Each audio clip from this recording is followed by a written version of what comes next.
पता नहीं क्या बात हो गई, पता नहीं क्यों आज के नाराज हो गई। दशरथ जी को रास्ता तक नहीं दिखता था भय के मारे। गोस्वामी जी ऐसे लगते हैं जैसे कोई कोप भवन के किसी कोने में वीडियो कैमरा लेकर के बैठे हो और फोटो खींचे जा रहे हो। भाई बस आगाहुड़ पर ही न पाऊं, डर के मारे पैर आगे नहीं बढ़ रहा है। और गोस्वामी जी ने कहा देखो आश्चर्य, ये संसार का सबसे बड़ा आश्चर्य, देवराज इंद्र जिसके डर से थर-थर कांपता है, दुनिया का एक से एक प्रतापी से प्रतापी वीर व्यक्ति जिनके चरणों में प्रणाम करके अपना सौभाग्य समझता है। और तो कौन कहे, एक बार तो जो शनि देव से भी लोहा लेने के लिए चल पड़े, शकट वेदन नहीं होने दूंगा मैं। यदि शनिदेव सूर्यवंशी हैं तो मैं भी सूर्यवंशी हूं, जो होगा देखा जाएगा। ऐसा व्यक्ति आज कैकेयी के सामने भी जा रहा तो घबराते डरते जा रहा है। कैकेयी को हाथ लगा करके पूछना चाहा क्या बात हुई, और कैकेयी ने हाथ को इतने जोर से झटका दिया। दशरथ जी ने बहुत बहुत प्रकार से मनाने की कोशिश की। कैकेयी क्या हुआ, सुमुखी सुलोचनी पिकवचनी कारण मोहि सुनाऊं गजगामिनी निज कोप कर। क्या शब्द हैं। 60,000 वर्ष का बूढ़ा अपनी पत्नी को यदि ये शब्द बोले तो दीवालों को शर्म आने लग जाए। नव विवाहित दंपति ऐसा बोले तो शोभा देता है, लेकिन 60,000 वर्ष का बूढ़ा जिसकी 4 बेटी जिनकी शादियां हो गई, और वो अपनी पत्नी से ऐसा सब शब्द बोले। सुमुखी सुलोचनी पिकवचनी गजगामिनी, ये कोई शब्द बूढ़े के बोलने लायक है। और ठाकुर ने देखा दशरथ के अयोध्या में अभी काम राज्य है, और जहां काम राज्य होवे वहां राम राज्य नहीं होता है।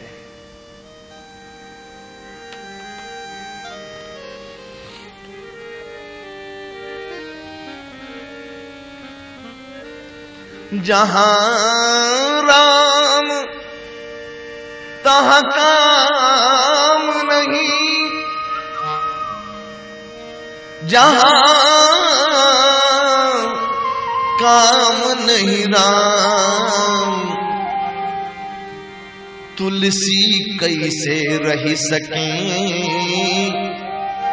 रवि रजनी एक ठाम।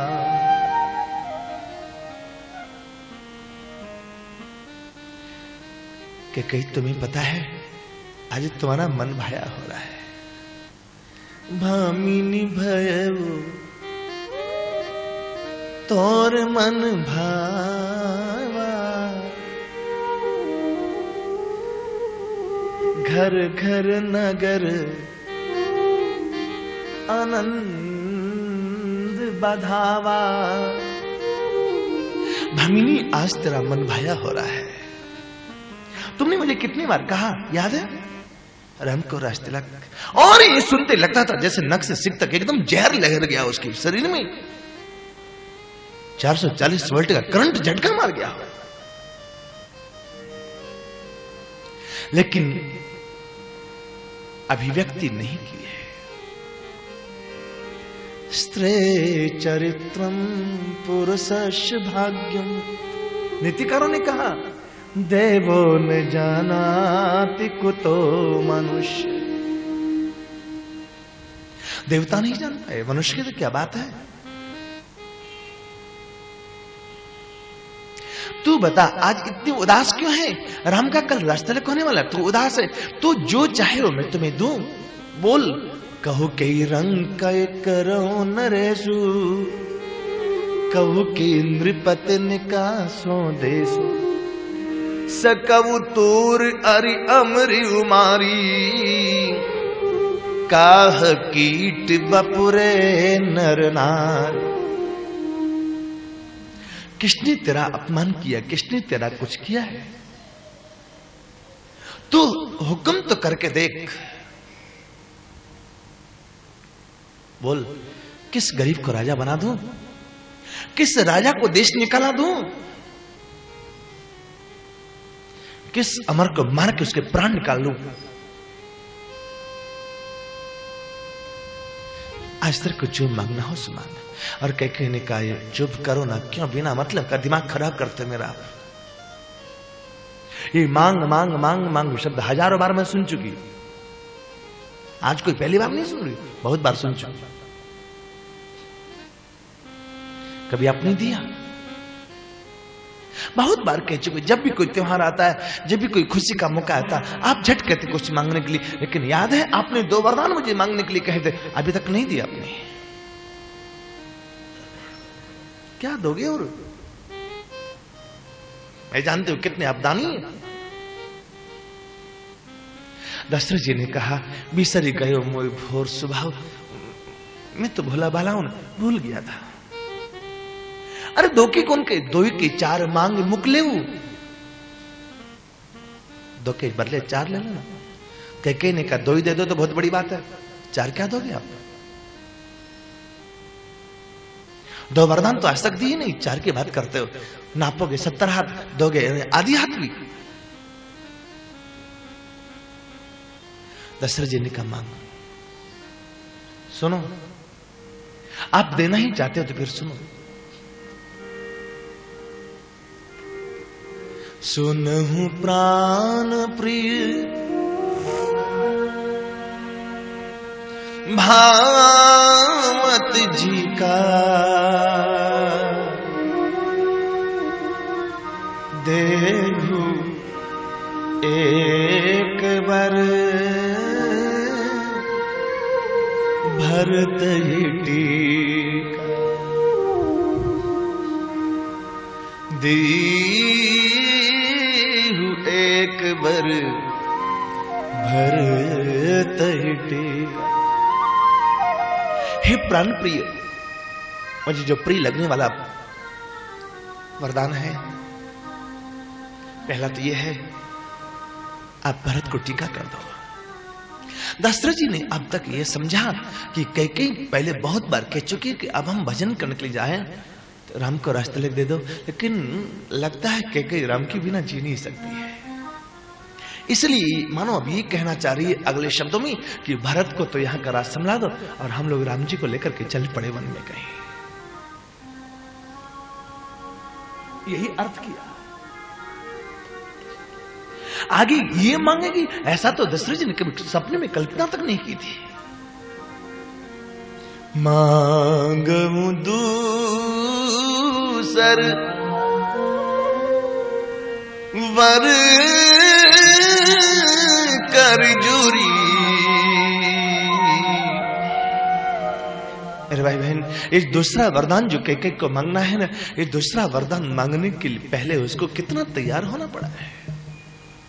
पहला वरदान कितना जल्दी मांग लिया,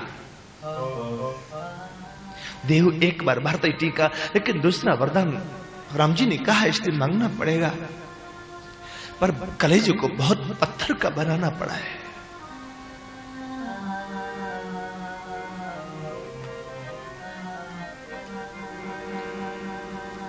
मांगहु दूसर वर कर जोरी, पुर ममुनाथ मनोरथ मो।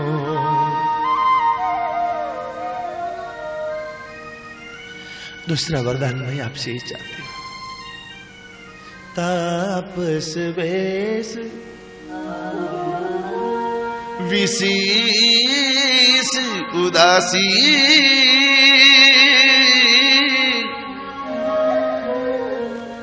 मानो ये भी कहना चाहते कि भरत राजगद्दी पर बैठ जाए और हम लोग तपस्वी के वेश में विशेष उदासी का संकल्प लेकर के अब राम को लेकर चल पड़े। अभी भी कैकेयी बोल नहीं पाई जो बोलना चाहती थी। उसने अपने आप को कितना असहाय पाया होगा कि हाय कहीं कोई सहारा नहीं मेरे लिए। और जो मूल बात कहने लगी बड़ी मुश्किल से कह पाई। 14 बरिस राम वनवासी, राम वनवास। 14 वर्ष के लिए राम वनवास। दशरथ जी की आंखें खुले की खुली रह गई, भीतर का श्वास भीतर रह गया, बाहर का श्वास बाहर रह गया। कुछ बोली बोलते नहीं बनती थी।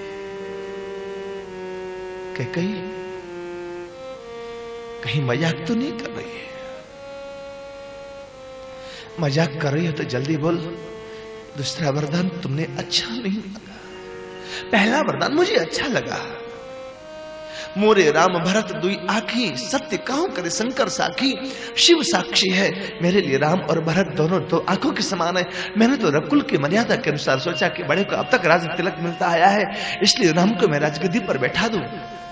मेरी दृष्टि में राम और भरत में कोई अंतर नहीं है। कल सवेरे मैं भरत को बुलाता हूं, उसको राजगद्दी पर बैठाता हूं, लेकिन तू दूसरा वरदान जो मांग रही है इसको वापस ले ले। यदि राम वन चला गया तो मैं जी नहीं पाऊंगा। मेरा प्राण राम के दर्शन से है। कैकेयी ने कहा राम वन चले गए तो आप नहीं जी पाएंगे, और यदि राम वन नहीं गए तो मैं नहीं जी पाऊंगी। होत प्रात मुनि बेस धरी, जोन राम मन जाए, तो मोर मरण राउर अजस नृप समझे मन आए। दशरथ जी ने कहा यदि राम वन चला गया तो मेरी मृत्यु तेरा कलंक। कैकेयी ने कहा तो सुन लो, यदि राम वन नहीं गया तो मेरी मृत्यु आपको कलंक। दो में से एक की मृत्यु और एक को कलंक होना है, तो मैं एक बात कहूं, कलंकित जीवन से जीना तो मर जाना ज्यादा अच्छा है। संभावित से जागृति मरणा रीति चले।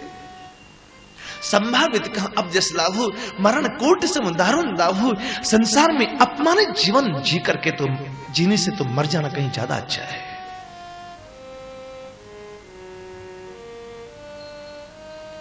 मैं मर जाऊंगा तो तेरे कलंक लगेगा। कैकेयी ने कहा मुझे तो महल में रहना है, मुझे कहीं बाहर नहीं निकलना। आपको तो बाहर निकलना है, दुनिया आपको कलंक लगाए मुझे देखा नहीं जाएगा। और फिर देखो एक बात, धर्म अर्थ काम मोक्ष 4 पदार्थ है ना। यदि राम वन जाते हैं तो राम को धर्म होगा। सो मैं धर्म सुलभ कर पावा, राम को धर्म होगा, भरत को अर्थ मिलेगा। कामना मेरी पूरी होगी, मोक्ष आपकी हो जाएगी। क्या बंटवारा किया है, क्या गारंटी है कि मोक्ष हो जाएगी? कैकेयी जानती है जीवन में मरना तो सभी को है, आज नहीं तो कल, किसी न किसी दिन किसी मरना ही है सबको। जातस्य ध्रुवो मृत्यु, मरना तो पड़ेगा ही। यदि राम का चिंतन करते करते मरेंगे तो इनकी मोक्ष हो जाएगी। और बाद में यदि कभी मरे, बीमारी हुई, कुछ ऐसा हो गया, कोई दुर्घटना घटी और बाद में कुछ ऐसा हुआ, बाद में मरे तो फिर इनका मोक्ष नहीं होने वाला। और कैकेयी ने सब मांगा क्यों? इसके पीछे भी एक बड़ी दूरदृष्टि है। राम जी ने जो बचपन में मांगा वो तो कारण है, एक कारण ये भी है, तापस अंध शाप सुधे आए, तापस अंध शाप सुधे आए, तापस अंध शाप सुधे आए, तापस अंध शाप सुधे आए। कौशल्य सब कथा सुनाए, कौशल्य सब कथा सुनाए।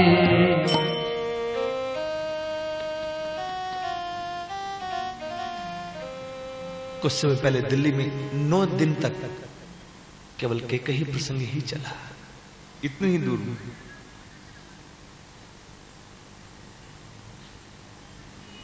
कैकेयी ने इसलिए वरदान मांगा।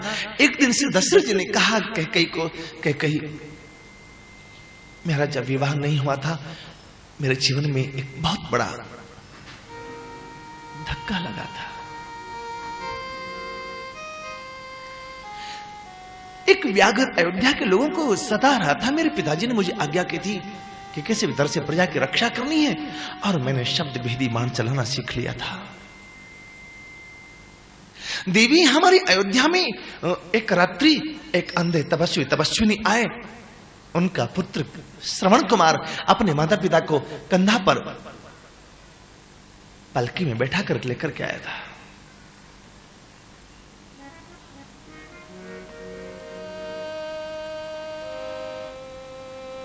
आधी रात का समय था।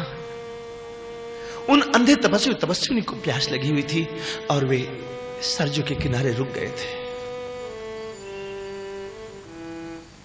देवी, अपने पुत्र को उन्होंने जल लेने के लिए भेजा था। आधी रात के समय पर जब उसने श्रवण कुमार ने सरजू जी में अपना जल पात्र रखा, पानी पात्र में जा रहा था, हवा बाहर निकल रही थी, गुड़गुड़ाहट की आवाज हो रही थी, और मैं इसी ताक में बैठा था। आज नहीं तो कल, कल नहीं तो परसों व्याघ्र जरूर सरजू जी में जल पीने के लिए आएगा, और जब जल पीने के लिए आएगा तो मैं उसे मार डालूंगा। और जब पात्र की गड़गड़ाहट की आवाज हुई, मुझे लगा कि व्याघ्र तो नहीं है, और मैंने शब्द भेदी बाण मारा, और देवी और शब्द भेदी बाण उस तपस्वी कुमार को लग गया। चित्कार करके वहीं घायल हो गया। जब तक मैं पहुंचा सरजू किनारे, तब तक सरजू जी का जल पूरा लाल हो चुका था। उस तपस्वी कुमार ने मुझे पूछा था कि आखिर मेरा अपराध क्या है जो आपने मुझे बाण मारा? आखिर कोई तो अपराध है। भूल मेरे से हुई थी, मेरे मुंह से बोली नहीं निकलती थी। तपस्वी कुमार का श्वास निकलने वाला था, अंतिम श्वास निकलने वाला था, लेकिन उसके पहले उसने मुझे एक बात कही कि मेरे अंधे माता पिता किनारे पर बैठे हुए, वे प्रतीक्षा कर रहे कि श्रवण कुमार पानी लेके आए तो हम पीवी। युवराज, मैं कैसा अभागा हूं, अपने माता पिता को अपने हाथ से पानी नहीं पिला पा रहा।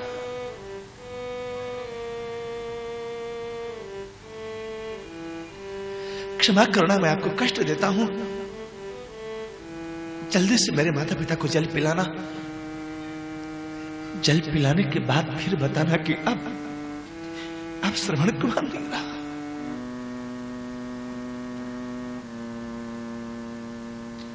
कैकेयी, उसने जल का पात्र मेरे हाथ में दिया। प्रणवाक्षर को स्मरण करते हुए हमेशा हमेशा के लिए सो गया। मैं जब जल लेकर के गया अंधे तपस्वी के सामने में, वे दोनों बहुत प्यास के मारे तड़प रहे थे और बार बार कहते थे कि श्रवण कुमार इतनी विलंब क्यों कर दिया तुमने? तुम्हें नहीं पता था कि हम प्यास के मारे मरे जा रहे हैं? तुम बोलते क्यों नहीं हो? मैं जानता था मैं श्रवण कुमार नहीं था, और यदि मैं बोलूंगा तो पूछेंगे श्रवण कुमार कहां, और फिर पानी नहीं पिएंगे। मैंने उस तपस्वी के हाथ में पानी दिया। उन्होंने कहा श्रवण कुमार तुम नहीं हो। यदि तुम श्रवण कुमार होते तो जरूर इतना मेरे बोलने के बाद जवाब देते, दुष्ट सच बता कौन है तू? और मुझे बताना पड़ा मैं तुम्हारे पुत्र का हत्यारा युवराज दशरथ हूं। उन दोनों अंधे तपस्वी ने सरजू जल हाथ में लेकर के मुझे श्राप दिया था। आज जैसे हम अपने पुत्र के वियोग में मर रहे चक्रवर्ती, युवराज ऐसे ही एक दिन तो भी अपने पुत्र के वियोग में ऐसे तड़प तड़प के मरेगा। ऐसे ही तो तड़प तड़प के मरेगा, ऐसे ही तो तड़प तड़प के मरेगा। उन अंधे तपस्वियों के शब्द आज भी मेरे कान में गुजर रहे हैं। उस समय मुझे बहुत अच्छा लगा था, क्योंकि वशिष्ठ जी ने मुझे कहा था कि तेरे भाग्य में संतान नहीं है, और मैंने सोचा कि श्राप के बहाने से ही पुत्र तो हो, संतान तो हो। कैकेयी कोई बात मालूम है, और कैकेयी का इरादा देखो, कैकेयी की दूरदृष्टि देखो। कैकेयी कोई पता है कि पुत्र के वियोग में मृत्यु होगी, और जब चारों पुत्र विवाह करके जनकपुर से अयोध्या आए, उसी समय चारों पुत्र वधु को देखकर के कैकेयी फुट फुट के रोने लग गई। क्या मेरी पुत्र वधु विधवा होंगी? तब इनका प्राण निकलेगा। श्राप है ना, पुत्र के वियोग में तड़प तड़प के मरेगा। इसका मतलब क्या मेरी चारों पुत्र वधु विधवा होंगी? कैकेयी ने निर्णय लिया, मुझे तो विधवा होना ही है, बाद में होना है, पहले होना है। इसलिए पुत्रों का वियोग मैं कराऊंगी, चाहे जैसे होवे। और भरत शत्रुघ्न को अपने पिहार भेज दिया कि जब तक मैं नहीं बुलाऊं, जितना भी समय बीत जाए, आना नहीं लगे। ननिहाल कोई 12 साल रहता है। राम लक्ष्मण जैसे भाइयों को छोड़कर भरत जी 12 साल तक ननिहाल में रह गए, ये आश्चर्य है। लेकिन कैकेयी का विशेष आदेश है कि जब तक मैं यहां से कोई बुलाने नहीं जाए, खबरदार आना मत। 2 पुत्रों का वियोग हो गया, और अब 2 पुत्रों का वियोग और होना है। और वो कैकेयी मौका देख रही थी। किसान मौका देख करके बीज डाले तो खेती अच्छी होती है, बिना मौके के बीज डाले तो सूखा पड़ जाता है। आज कैकेयी को वो मौका मिला, जिस मौके में भरत शत्रुघ्न के साथ साथ राम लक्ष्मण को भी कहीं भेज दिया जाए, और चारों पुत्रों के वियोग में इनकी मृत्यु हो जाए, श्राप पूरा हो जाएगा। कम से कम मेरी चारों पुत्र वधुएं सुहागिन रहे, मेरी चारों पुत्र वधुएं सुहागिन रहे।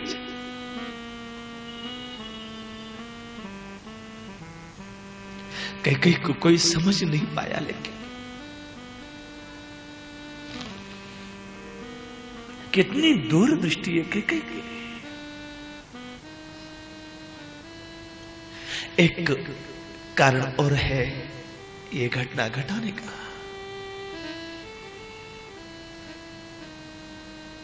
जहां स्वराज प्रिय प्रजा दुखारी, सो नृप अवश्य नरक अधिकारी। जिस राजा की प्रजा दुखी रहे, वो राजा नरक का अधिकारी होता है। और रावण का दुर्दांत अत्याचार इतना फैल चुका, रावण के पालित उग्रवादी लोग बक्सर तक आ चुके थे, और अब अयोध्या कोई ज्यादा दूर नहीं रहा था। आ गए होते, अयोध्या में आ गए होते। बीच में काशी और शिव का त्रिशूल नहीं होता तो रावण के उग्रवादी अयोध्या तक आ चुके होते। ये चक्रवर्ती हैं, संपूर्ण पृथ्वी पर इनका राज्य है, और प्रजा रावण के अत्याचारों से त्राहि त्राहि कर रही है। यदि प्रजा को दुखी देखते हुए मर जाएंगे तो इनको नरक में जाना पड़ेगा। और मेरा राघव इतना समर्थ है, उन दुर्दांत दस्युओं को दंड देकर के इनको नरक में जाने से बचा सकता है। इसलिए कैकेयी ने मांगा।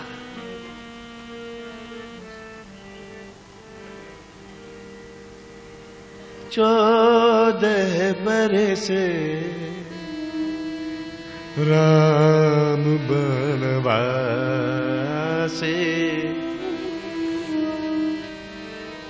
14 बरस। कैकेयी का बड़ा अद्भुत चरित्र है। संसार की सब माताएं यही चाहती है, भारत को टीका राम बन जाए। टीका का अर्थ होता है ये नहीं, टीका का अर्थ टीका टिप्पणी। मेरी भरत की कोई टीका टिप्पणी करे तो करे, लेकिन मेरी राम की कोई टीका टिप्पणी नहीं करे।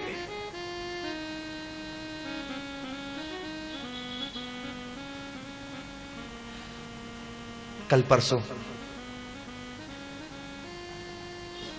अन्नपूर्णा में कोई भैया कह रहे थे किसी को कि हाँ, यहां का नमक ही ऐसा है, यहां का ही नमक खाएगा और यहीं के नमक वो पत्तल में छेद करेगा। यहां का नमक ऐसा है। जिसका नमक खाए उसी की नमक हरामी करेगा।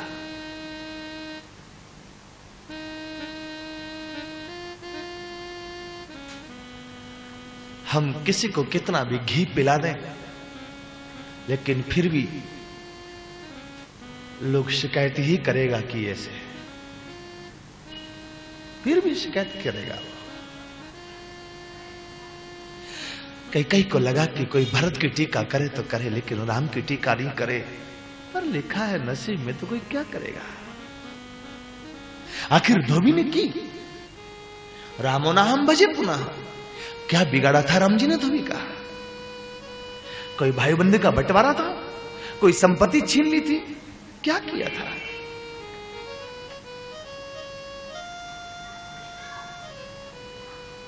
फिर भी तो धोबी ने निंदा की ना।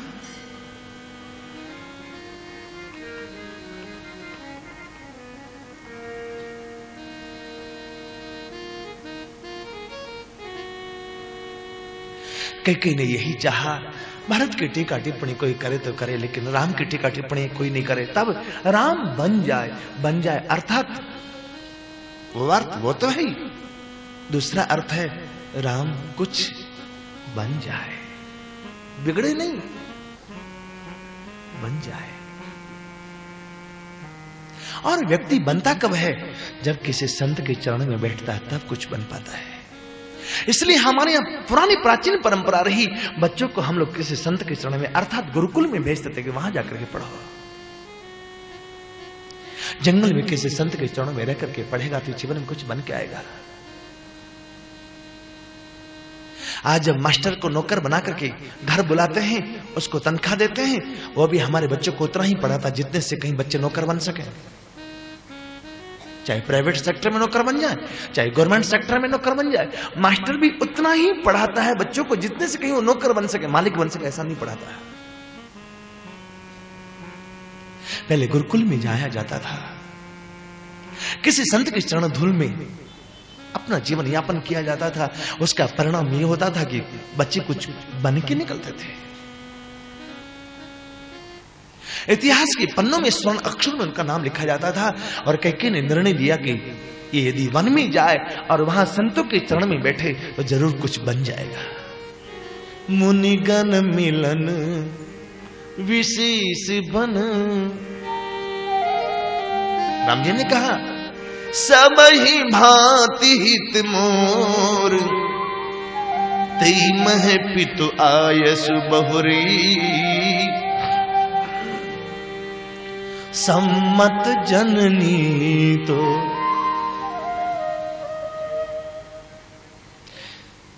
कई ने तो वरदान मांगे। दशरथ जी ने मनाने की बहुत कोशिश की, लेकिन कई ने जिद ठान ली।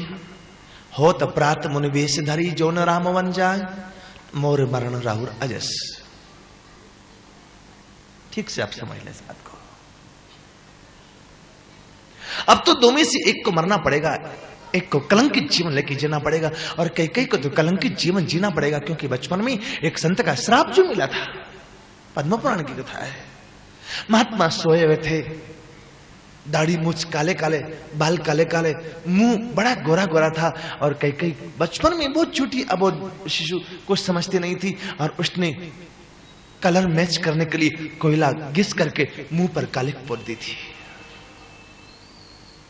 और संत ने श्राप दिया था, तूने मेरे मुंह पर कालिक पोती है, एक दिन तेरे मुंह पर ऐसी, मेरी कालिक तो अभी धुल जाएगी पानी से धोऊंगा तो, लेकिन एक दिन तेरे मुंह पर ऐसी कालिक पोतेगी, कई जुग बदल जाएंगे तेरा मुंह धोते धोते, कल्प बीत जाएंगे तेरा मुंह धोते धोते। दुनिया में लाखों लोग तेरा मुंह धोने का प्रयास करेंगे, लेकिन तेरा कलंक नहीं मिट पाएगा। और कई फुट फुट के रोने लगी थी। महात्मा ने कहा बस हो गया, repent is the best punishment. प्रायश्चित बहुत अच्छी सजा, तुमने प्रायश्चित कर लिया, तुमसे भूल से अपराध हुआ, मैं क्षमा करता हूं। जिस हाथ से तुमने मेरे मुंह में कालिक पोती, ये हाथ तेरा वज्र के समान हो जाएगा, और एक दिन इस हाथ से तेरे सुहाग की रक्षा होगी। वही हाथ कैकेयी ने रथ की धुरी में लगाया और दशरथ जी ने 2 वरदान देने के लिए कहा था। आज वही 2 वरदान कैकेयी ने मांगे और 2 वरदानों ने दशरथ जी के प्राण ले लिए।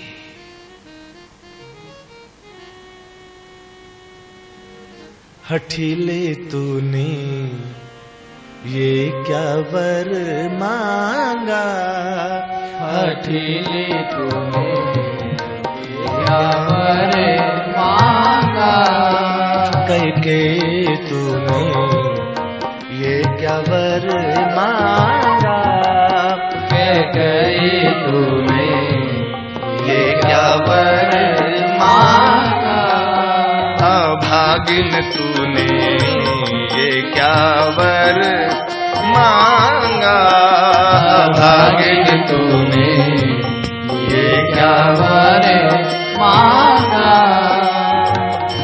नयन पुतरी करी पाला जिसको, नयन पुतरी करी पाला जिसको, वन में काहे निकाला उसको, वन में काहे निकाला उसको, ये क्या गोला दागरे अभागिन तूने ये क्या वर मांगा, अभागिन तूने ये क्या वर मांगा।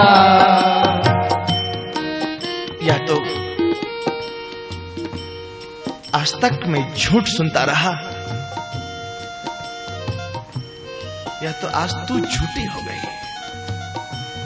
कहती थी तू सांझी सवेरे, कहती थी तू सांझे सवेरे, भरत नहीं राघव हैं मेरे, भरत नहीं राघव है मेरे, अब क्या हुआ तेरा घरे अभागिन तूने ये क्या वर मांगा, अभागिन तूने ये क्या वर मांगा, हठीले तूने ये क्या वर मांगा, हठीले तूने ये क्या वर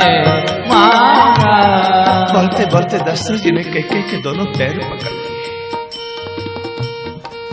मैं तेरे पैर पकड़ करके भेंट मांगता हूं, कैकेयी मेरे ऊपर नहीं तो कम से कम अयोध्या पर तो तू कृपा कर। राघव मत जाने दीवन में, राघव मत जाने दीवन में, अब भी सोच समझ ली मन में, अब भी सोच समझ ले मन में। कि यदि तुमने मेरा कहना नहीं माना तो याद रखना जीवन भर पछताएगी, और ना तो होवे अवध अभागरे, हठीले तूने ये क्या वर मांगा, हठीले तूने ये क्या वर मांगा। एक बात जानती हो तुम, राम संग सीता भी जय है, राम संग सीता भी जय है, लक्ष्मण हूँ नहीं अवध में रही है, लक्ष्मण हूँ नहीं अवध में रही है, यदि राम बन गए तो सीता को कोई रोक नहीं पाएगा, और यदि राम सीता दोनों वन में चले गए तो लक्ष्मण मर जाएगा लेकिन रहेगा नहीं। कैकेयी इतने से ही गाड़ी रुकने वाली नहीं है, सारा अयोध्या इनके पीछे पीछे जंगल में चला जाएगा। जई है सब संग लगा रे, हठीली तूने ये क्या वर मांगा, हठीली तूने ये क्या वर मांगा, कैकेयी तूने ये क्या वर मांगा, कैकेयी तूने ये क्या वर मांगा, तूने दुख का कांटा बोया, तूने दुख का कांटा बोया, सिया अनुज का सर्वस खोया, सिया अनुज का सर्वस खोया, वन का भाग अब जागा रे, अभागिन तूने ये क्या वर मांगा, अभागिन तूने ये क्या वर मांगा, दिले तूने ये क्या वर मांगा, दिले तूने ये क्या वर मांगा,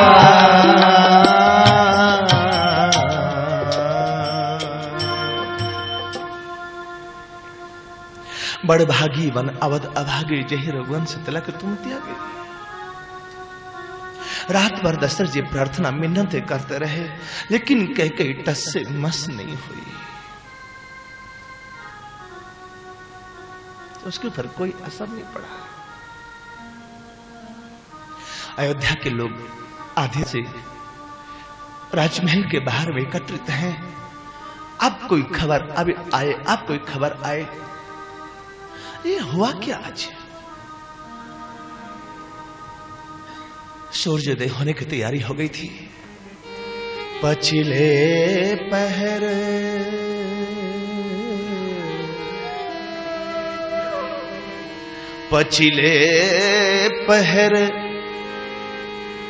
भूप नित जागा, आज हमें बड़ अचरज